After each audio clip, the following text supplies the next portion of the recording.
Okay, let's unpack this deep dive. We're looking at this really fascinating and frankly deeply challenging history.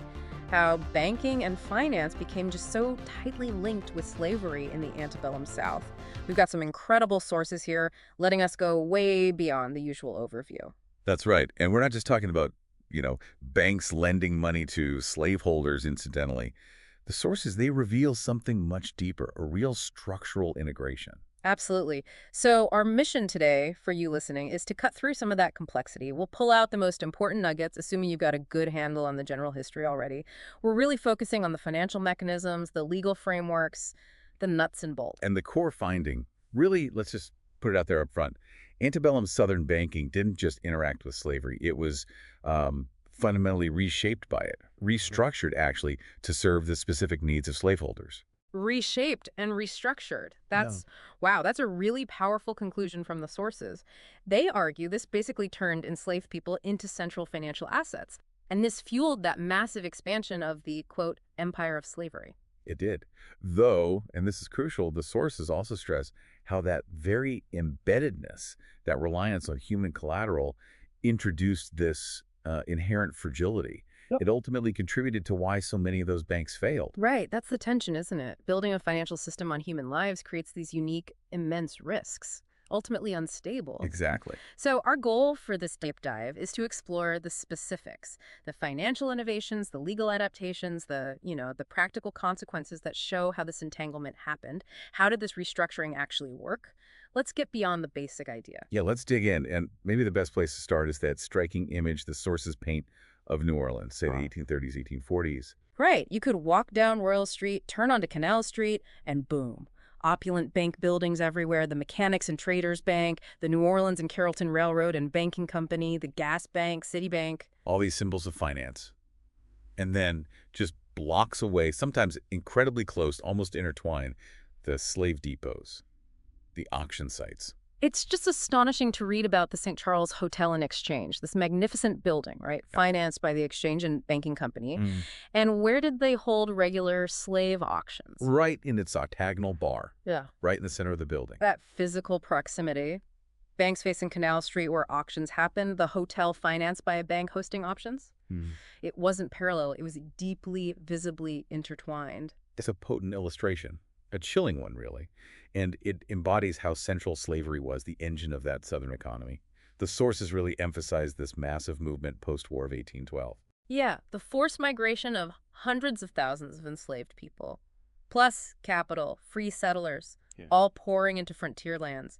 Georgia, the Carolinas, pushing west into the Mississippi River Valley, all for cotton and sugar. And building that empire, that was incredibly expensive. Moving people, clearing land, building infrastructure. It needed enormous amounts of capital. Just huge sums. And that demand, that's what really drove the need for new financial solutions, wasn't it? It absolutely did. But traditional banking norms, they weren't really built for that kind of long-term, capital-heavy investment. You had the real bills doctrine, right? Right, that was all about short-term loans, commercial paper. Exactly. Short-term, backed by goods in transit, stuff expected to sell quickly, quick turnover. That was the ideal, often modeled on institutions like the First Bank of the United States. But building a plantation, buying land, buying people, that's not short-term. That needs long-term financing. Precisely. The Southern economic reality demanded long-term loans, often secured by the very property being bought, the land and the enslaved individuals.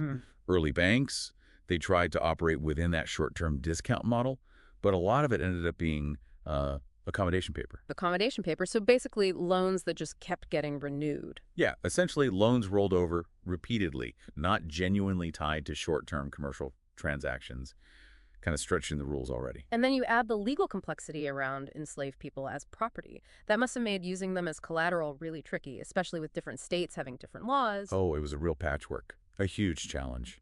State laws varied significantly.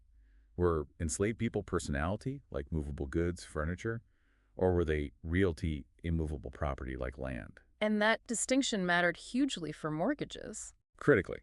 Virginia called them personality in 1792.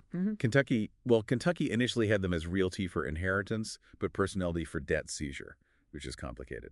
Then they shifted fully to personality by 1852, though you had to seize other personal property first. And Louisiana was different again. because of its French and Spanish legal roots. Significantly different. Louisiana's civil law classified property as movable or immovable. The old French Code Noir considered them movable, but a key law in 1770, before the U.S. purchase, reclassified them as immovables for the purposes of sale and mortgage. Wow. So legally treated like real estate for mortgages. Yes, and this was reinforced after the U.S. took over. Yeah. The 1806 Code stated enslaved people shall always be reputed and considered real estates, subject to mortgage, seized, and sold like real estate. These conflicting definitions across the South definitely created hurdles for early banks. Still, even with those hurdles, there's some early evidence, right?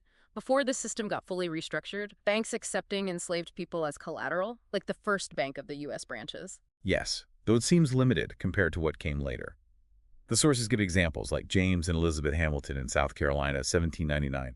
They got a $2,700 loan from the Charleston branch, secured by their plantation and, quote, Negroes. Okay. Or Henry Lawrence Jr. in 1804, a massive loan for the time, over $94,000, secured by his Mepkin plantation and its human property. $94,000.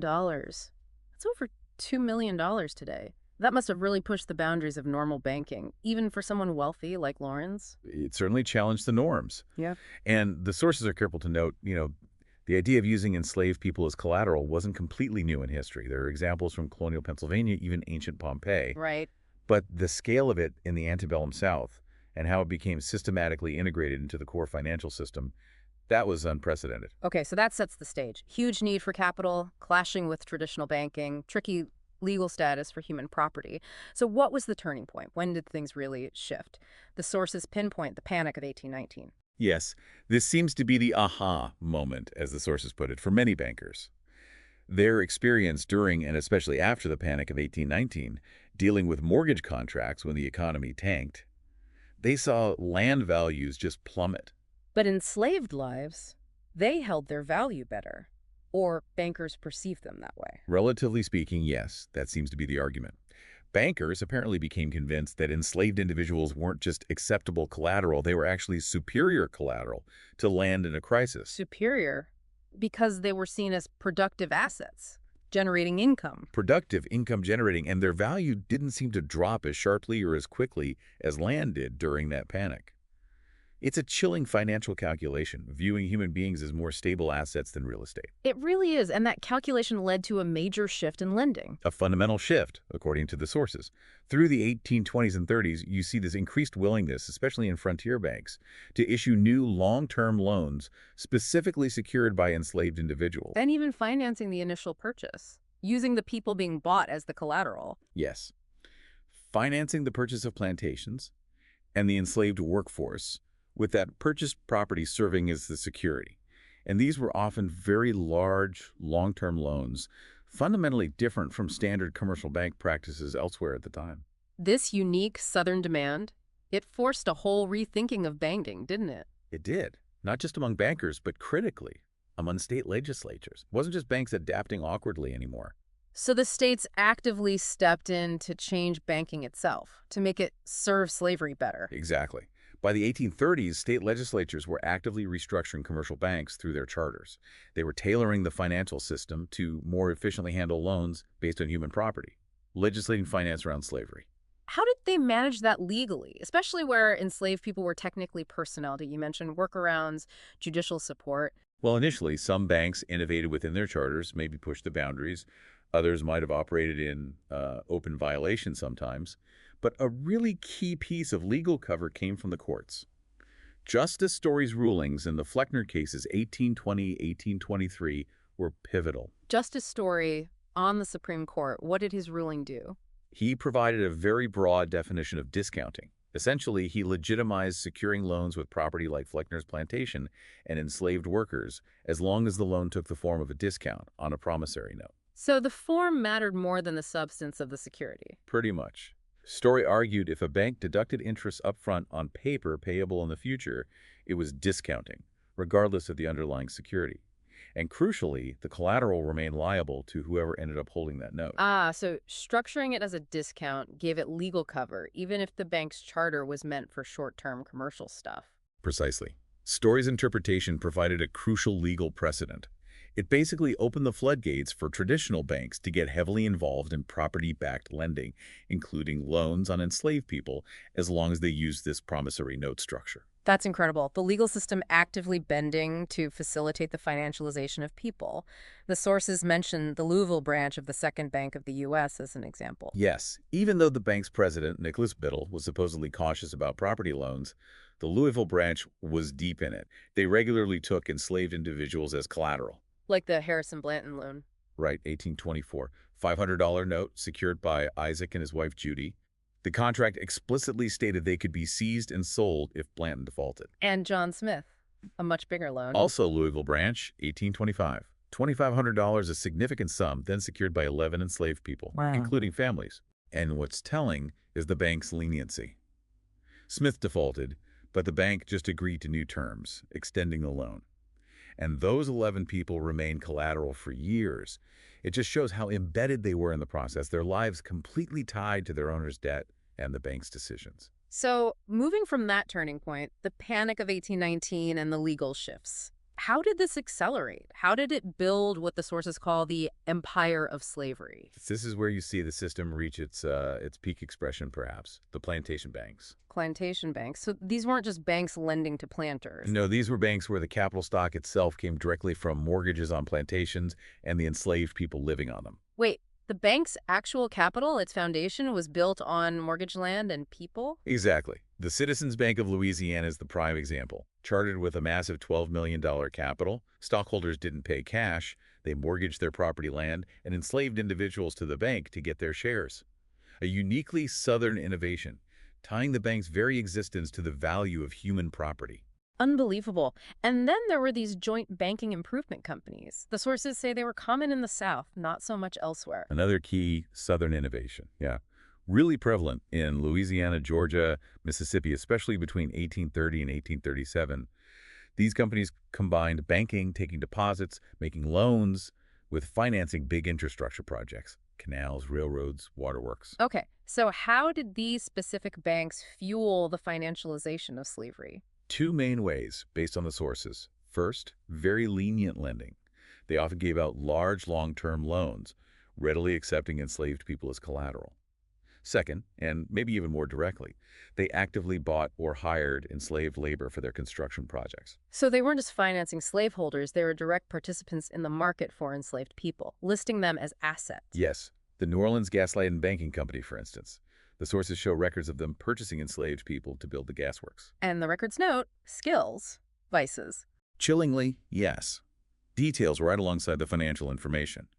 They bought Jack, a mulatto house servant, guaranteed against defects, except, quote, he has sometimes absented himself, but has never left the city, nor been absent more than 24 hours. My God. And another man, Billy, purchased later, specifically not guaranteed against the vice of running away. It lays bare of the commodification. Treating human tendencies as potential defects in an asset. Precisely. The Georgia Railroad also made property-backed loans. Mississippi's improvement banks were apparently even more aggressive in underwriting mortgages based on enslaved lives. Half of all banks chartered in Louisiana, Georgia, and Mississippi between 1830 and 1837 were these joint companies. It was a huge part of the system. Let's get into the mechanics a bit more. How did banks handle these big property loans, especially if their charters weren't technically designed for it? You mentioned endorsers and discounts earlier. Right. Even banks whose presidents, like Biddle at the Second BUS or Harvey at the Bank of Kentucky, expressed caution. Their branches, especially out west and southwest where the expansion was fastest, found ways. Local branch managers often argued it was just wise and necessary for the local economy. So how did they structure it to get around the rules, the focus on commercial paper? The common technique was structuring the loan as discounted promissory note, but using a third-party endorser. The planter would get the loan, the endorser would sign the note, making them liable to the bank, and the planter would give a mortgage on their property land and enslave people to the endorser, not directly to the bank. Ah, okay. So the bank held the note from the endorser. The mortgage was technically between the planter and the endorser. It provided indirect security. Exactly. If the planter defaulted, the bank went after the endorser. The endorser then had the right to seize the mortgage property. The Bank of Kentucky did this often. The Second Bank's Louisville branch, too, like with that John Smith loan. They relied heavily on that broad interpretation of discounting from justice story. And Louisiana had those unique laws about married women's property rights that played a role too. It did. Louisiana's civil law, based on community property, was different. Husbands managed property, but couldn't sell or mortgage immovable property, which, remember, included enslaved people in Louisiana without the wife's consent. So banks had to get the wife's sign-off specifically. Yes, and the Bank of Louisiana even had a rule requiring wives to jointly sign the mortgage and formally renounce their rights. The sources give this detailed example of Amy Massico. Right, her husband, Manuel Garcia, was mortgaging their sugar plantation and 56 enslaved people. Yes, in 1834, to the Bank of Louisiana.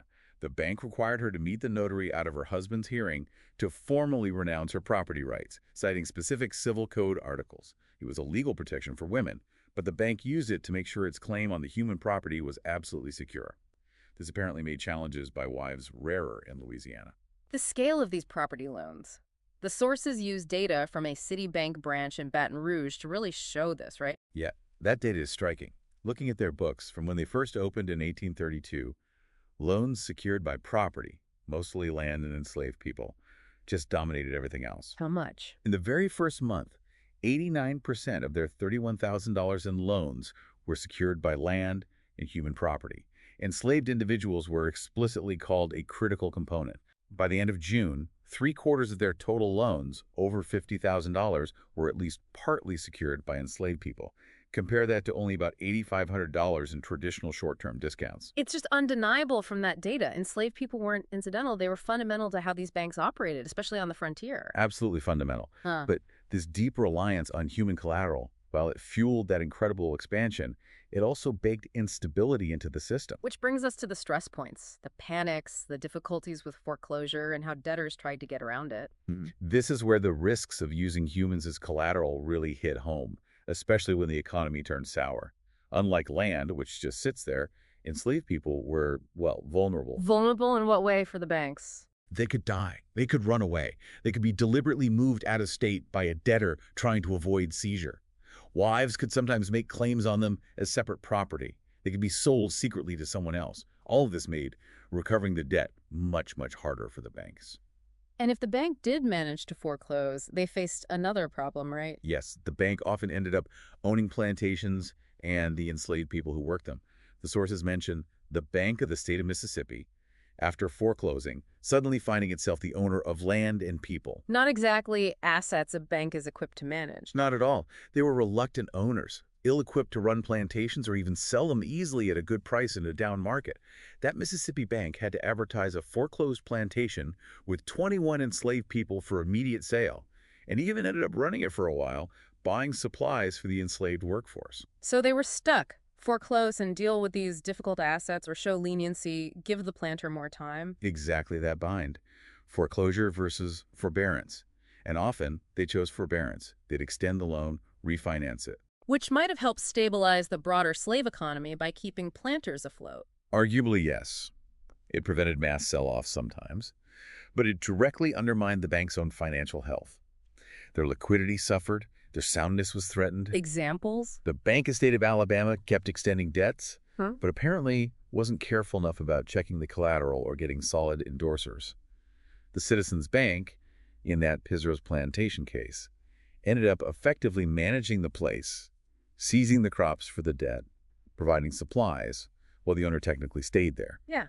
They became de facto managers of human property. So the banks were, in a way, sacrificing their own stability for the sake of the larger system built on slavery. The source argues pretty strongly that many frontier banks essentially sacrificed themselves at the altar of the slave system. Slavery itself might survive the crisis, but the banks often didn't. Meanwhile, the debtors weren't just passively accepting foreclosure. The sources talk about how they fought back. Oh, absolutely. Debtor agency was a huge factor adding to the instability. They used the courts, filing legal challenges to drag things out, sometimes for years, keeping the bank from seizing assets, like Cyrus Gill delaying a claim on enslaved people until 1848. And outright fraud. Yes, fraudulent transfers, selling or pretending to sell property, land, or enslaved people to family or friends to shield it from creditors. The sources mention Josiah Marshall, who sold his valuable enslaved blacksmith to his brother-in-law just before skipping town, and he actually won in court when the bank sued, claiming the sale was legitimate. Wow. And the most direct evasion, just taking the enslaved people and running. Yes, flight, physically removing the most valuable, movable collateral, the human beings, out of the state's jurisdiction. The Bracy case is mentioned, and there's an estimate cited that maybe 3,000 enslaved people were run off from Alabama alone by debtors trying to evade creditors. 3,000 just from Alabama. That's staggering. And the foreclosure process itself, when it did happen, the auctions. Devastating public spectacles, really reinforcing the commodification. These auctions often scattered families, ripped communities apart despite any claims of humanity by the auctioneers. The New Orleans Canal and Barking Company auction. A stark example from 1837, 102 enslaved people sold off. The auctioneer claimed, quote, "Some sacrifice to humanity was made by putting them in families." But the records show they were scattered among 50 different buyers. Very few multi-person sales. And the bank itself bought people. Yes, the Canal Bank bought enslaved people from slave traders for its own plantation on Deer Creek. People like Julia and her daughter Ariana Armstead Warner bought directly by the bank. Then there were complications if multiple creditors had claims, lien demands on the same enslaved person or group. Right. Sorting out who had priority, who got paid first if the property was sold. That often required complex debt consolidation or sheriff sales. The case of Sylvester Bossier's plantation is an example. His land and enslaved people ended up being acquired in pieces by both the Bank of Louisiana and a merchant house, a Rivard and Company, in 1843. Multiple financial claims converging on the same human lives. And you mentioned earlier there was this brief debate, wasn't there, in the 1820s about maybe exempting enslaved people from seizure for debt altogether. Yes, a really telling exchange between writers using pseudonyms Philanthropy and Justitia in 1825. Philanthropy argued for exemption, saying it was inhumane, broke up families. And Justitia. Justitia argued that was totally unfair to creditors, especially creditors who might have lent the money specifically to buy those enslaved people in the first place. Their argument was all about protecting the creditor's property rights in the debt. And Justitia's view, prioritizing the financial claim over the human family, pretty much won out. It wasn't even much of a contest. The source emphasizes there was virtually no real interest among white Southerners or institutions in shielding enslaved people from debt seizure. It just reinforced their status as commodities, first and foremost within this financial system. Any consideration of humanity or family was secondary, if considered at all. So all these stresses, the volatile nature of human collateral, banks reluctantly owning plantations, debtors evading, legal fights, it all built up to systemic failure. It absolutely contributed. This deep entanglement, this reliance on long-term loans backed by human beings. It made the banking system incredibly vulnerable to economic shocks like the panics of 1837 and 1839. Especially in those lower frontier states. Yes, where this system was most developed, the bank failure rates were particularly high. And the sources even note the failure of the huge U.S. Bank of Pennsylvania was partly tied to its heavy investments in Southern bank bonds, like those risky Mississippi Union Bank bonds Biddle had underwritten. And states eventually had to step in and force banks into liquidation. Yes. Acts like Alabama's in 1837, Louisiana's in 1842. They forced banks to wind down, liquidate their assets, which often meant selling off the foreclosed property they held, including the enslaved people. But even then, some banks resisted or continued operating strangely, like the Citizens Bank. Right. Citizens Bank was technically in liquidation under that 1842 Louisiana Act, but it kept operating, kept financing sugar planters. It couldn't issue new banknotes, which hampered it, and it struggled with huge deficits. But it actually fought the liquidation legally, arguing it violated its original charter, claiming it had a vested right, that the state couldn't just break the contract underpinning its long-term stock mortgages on human property. Arguing contract rights based on mortgages on people. And as the banks became unstable, private finance became more dominant. Exactly. The sources use the example of Pierre Lapisse, this big sugar planter known for innovation. He became massively indebted, not just to banks, but also to powerful commission merchants like Brown Brothers. Loans also secured by plantations and people. Oh yes, huge loans, secured by thousands of enslaved people. When Lapisse inevitably got overextended, Brown Brothers moved aggressively to protect their investment, prioritize their claims, and ultimately foreclosed. It shows the shift towards these powerful private financiers as banks faltered, but the fundamental reliance on human collateral continued. And through all this finance, all this law, the human cost, the sources bring it back to that repeatedly with painful specifics. They really emphasize that turning humans into abstract financial assets, into units of capital circulating globally as bonded debt. It was a profound form of dehumanization, different from, but layered onto, the physical violence of slavery. Though the sources do mention sometimes mortgaging could be an alternative to selling. Yes, it's noted that sometimes a planter might mortgage enslaved people instead of selling them outright to raise cash, which might have kept some families together in specific instances.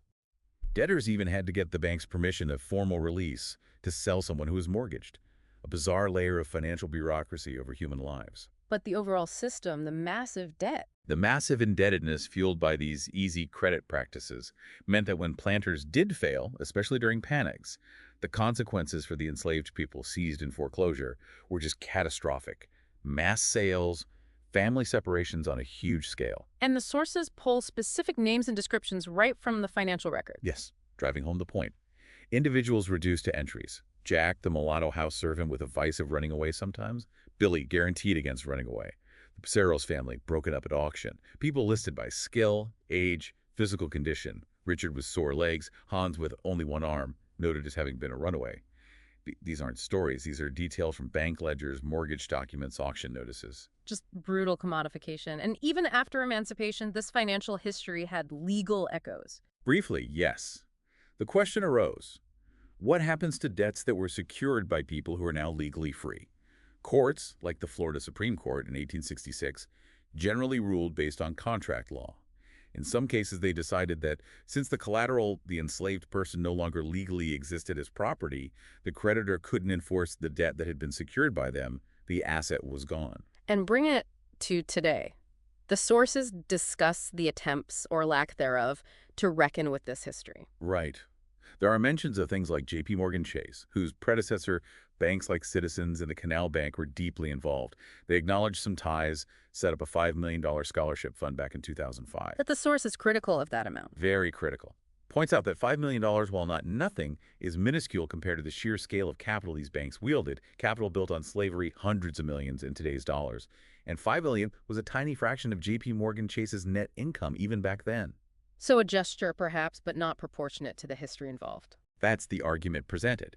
In contrast, the sources mention sites like the Whitney Plantation in Louisiana taking a different approach. How so? Their Wall of Honor lists enslaved individuals by name. It forces visitors to confront them as people who were explicitly listed as financial assets, bought, sold, mortgaged. Like the 23 people Felix Garcia bought and immediately mortgaged to the Citizens Bank. It makes the financial abstraction horribly concrete and personal.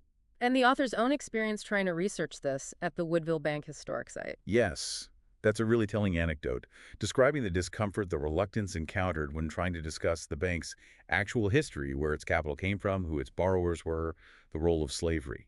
It suggests how hard it remains, even in places dedicated to history, to face the specifics of this financial entanglement. The author felt the topic sort of chose her, because this specific financial angle was relatively unexplored. Yes, that the depth of this banking slavery connection wasn't widely understood. And the source conveys a sense of pessimism, writing in 2022, about our collective willingness to reckon with it fully, especially given pushes to, sanitize historical narratives. The core argument remains, understanding how banking was reshaped by and for slavery is crucial. Crucial for understanding American finance. Crucial for understanding inequality's deep roots. Okay, so just to quickly recap, we've seen banking in the antebellum South wasn't just alongside slavery, it was fundamentally restructured by it. Unique financial tools, unique legal practices, all centered on commodifying human beings. And this deep dive hopefully showed you the complex interplay of finance, law, geography, driving expansion, but also creating immense instability because of that reliance on human collateral and these, frankly, unconventional banking methods. So for you, our listener, think about how this history changes our understanding of American financial development. It embeds inequality right into the structure of capital, not just labor. And it raises tough questions about legacies rooted in financial systems built so explicitly on treating people as assets. So here's that final thought to ponder, building on the sources. Remember the author's experience at the Woodville Bank site, that discomfort discussing the bank's real ties to slavery. What does it mean for us as experts, as a society, when the physical buildings of finance carry such a heavy history? Why is acknowledging the specifics of this financial past still so difficult? And why is it so necessary for understanding where we are now? A powerful question to leave you with. Indeed. That's it for this deep dive. We hope you found it insightful, maybe challenging, and definitely thought-provoking.